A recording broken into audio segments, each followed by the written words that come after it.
31 December 2007 రాత్రి 11:45 చలంబ్ర, కేరళ.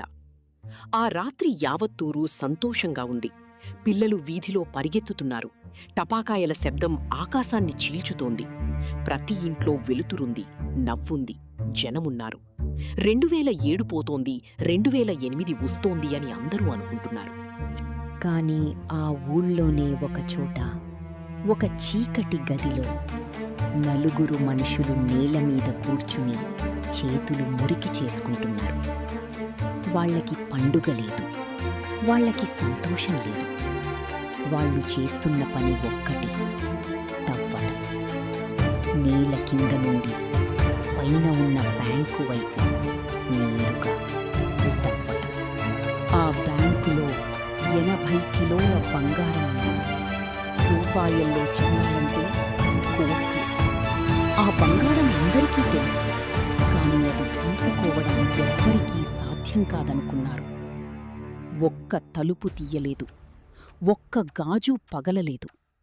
పోలీసులు వచ్చినప్పుడు అన్నీ యథావిధిగా ఉన్నాయి, కానీ లాకర్లు మాత్రం ఖాళీగా ఉన్నాయి.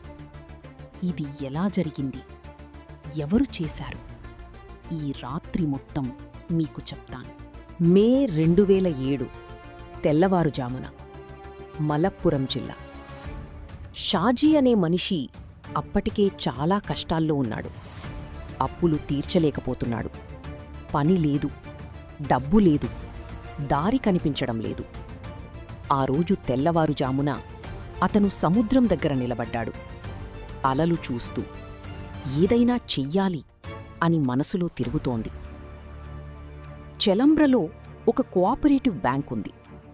ఆ ఊళ్ళో రైతులు, చేపలు పట్టేవాళ్లు, చిన్న వ్యాపారులు అందరూ జీవితాంతం కష్టపడి సంపాదించిన డబ్బు అక్కడే దాచుకుంటారు. మరియు ఆ బ్యాంకు కింద అదే బిల్డింగ్లో ఒక హోటలుంది. హోటల్ ఫ్లోర్ మరియు బ్యాంక్ ఫ్లోర్ మధ్య ఉన్నది కేవలం ఒక కాంక్రీట్ స్లాబ్ మాత్రమే. ఆ రోజు షాజీ మనసులో ఒక ఆలోచన వచ్చింది. అది చాలా సింపుల్గా అనిపించింది, కానీ ఆ ఒక్క ఆలోచన వల్ల ఆ తర్వాత జరిగింది మాత్రం ఏమీ సింపుల్గా లేదు. అక్టోబర్ 2007 రాత్రి, చలంబ్ర.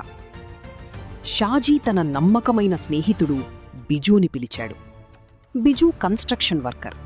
మట్టి తవ్వడం, సిమెంట్ పని ఇవి వాడికి చేతనయ్యే పనులు. మరో ముగ్గుర్ని కూడా తీసుకున్నారు.